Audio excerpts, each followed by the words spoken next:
L'honorable député de Belleuil-Chambly.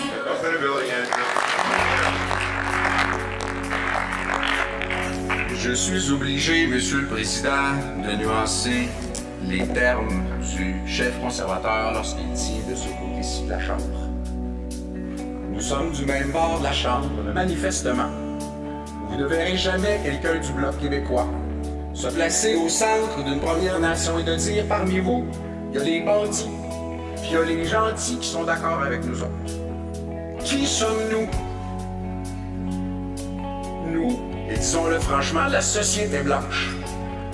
Qui sommes-nous pour nous insérer entre eux et commencer à les juger les uns et les autres selon qu'ils sont d'accord avec l'intérêt du moment ou pas?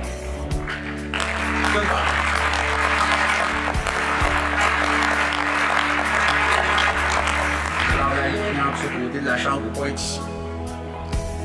Outre ça, Monsieur le Président, je suis quand même obligé de demander au Premier ministre, mais ma foi, pourquoi 12 jours?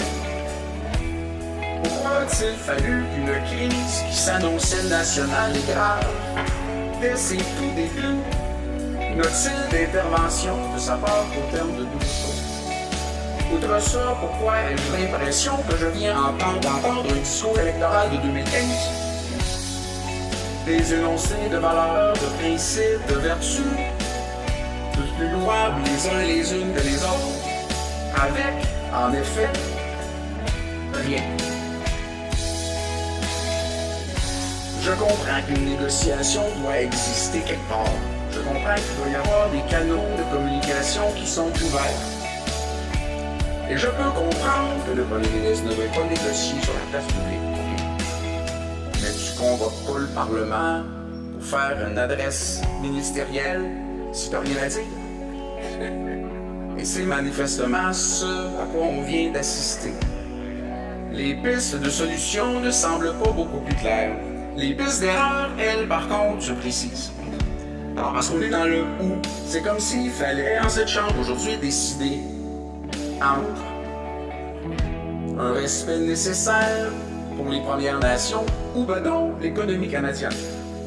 Comme si c'était d'emblée et irrémédiablement pas conciliable. Comme s'il n'était pas possible de trouver une solution à la crise qui permette en effet de remettre en mouvement de grands morceaux de l'économie canadienne et québécoise sans pour autant le faire au détriment de ce que veulent avoir comme discussion les Premières Nations. Moi, je pense que c'est possible. Et je vais faire un très très bref détour. Je dis encore une fois qui sommes-nous pour juger, parce qu'après tout, on se revendique de la légitimité de nos démarches en évoquant une loi adoptée en 1876 qui a imposé aux Premières Nations un modèle de gouvernance qui venait de notre grande supériorité blanche. Et il y en a parmi eux qui disaient on n'est pas sûr que c'est la meilleure méthode. Ce débat-là, à quelque part, leur appartient. Et c'est beaucoup de ça qu'il est question. Alors on a un peu une obligation entre écoute et respect. Et à cet égard, je suis d'accord que le gouvernement veuille initier, enfin, dirais-je, une conversation. Par contre, il y a certainement des zones de tension existantes.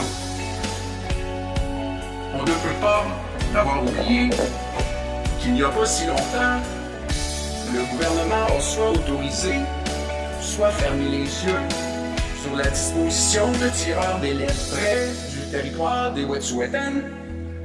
Il me semble qu'il y a la matière à créer un petit peu de tension. Il me semble qu'il y a la matière à ce que des gens disent « Je me sens pas en confiance ». Alors après ça, dire « Écoutez, nous ne devons pas entreprendre un parcours vers la tension et la violence, mais je suis profondément d'accord. Il fallait commencer par ne pas permettre ça. » Et dans cette litanie d'excuses à laquelle on a assisté au fil des ans, ben voici une maudite belle occasion de s'excuser d'avoir permis, laisser passer une affaire du genre, qui est certainement une graine fondamentale dans la crise que nous vivons. Je ne voudrais pas toutefois qu'on interprète mon propos comme étant une caution des gestes. Ça ne peut pas durer. Il y a des appels à la raison qui ont été faits par des gens des Premières Nations même. Et j'imagine le sentiment un peu d'apaisement qu'on a tous vécu en se disant « Ok, peut-être que de leur propre initiative, il y aurait des conversations, des possibilités, des apaisements qui permettraient la nécessaire et urgente levée des obstructions. » Une négociation, ça passe forcément par des gens qui posent des gestes en réponse des gestes de l'autre. Il faudra aller là. Il faudra s'ouvrir aussi à la différence culturelle profonde et fondamentale plutôt que d'imposer grossièrement à coups de poing sur les pupitres nos valeurs à nous. Alors que les Premières Nations ont le droit à la différence. Et je pense qu'il est nécessaire que nous ayons ce recul, cette prudence. Si la position qu'ils ont face au dossier de Gatien n'est pas unanime entre eux, je pense qu'il faut au moins avoir la sagesse de dégager un espace qu'ils puissent, eux, avoir notamment entre eux cette nécessaire conversation. Maintenant, quels sont les gestes qu'il faudra poser au-delà des discours louables? Je me demande s'il n'est pas nécessaire, mais j'ai pas autorité. Moi, je parle juste pour le Québec, je suis un observateur, mais le Québec, parlez-en à mon collègue, subit un impact économique majeur de cette crise-là.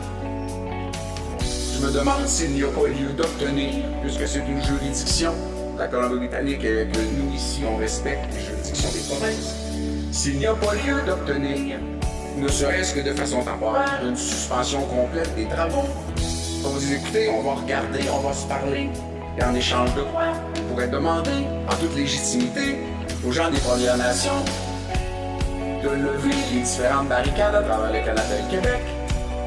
Je pense qu'il y a un geste mesurable, clair et concret qui, très possiblement, serait reçu par les Premières Nations comme une ouverture réelle au-delà des mots qui, dans les dernières années, n'ont trop souvent amené que des déceptions. Alors moi, j'invite, bien sûr, le gouvernement à concrétiser tout ça, faire une proposition claire et mesurable, dont j'espère qu'elle sera bien reçue parce que je réitère que le moyen n'est pas acceptable et qu'il fait aussi mal à l'économie des Premières Nations qu'à celle de la société canadienne et québécoise en général. Il faut que ça se fasse vite, il faut que ça se fasse clair et si tel est le cas, vous aurez notre collaboration.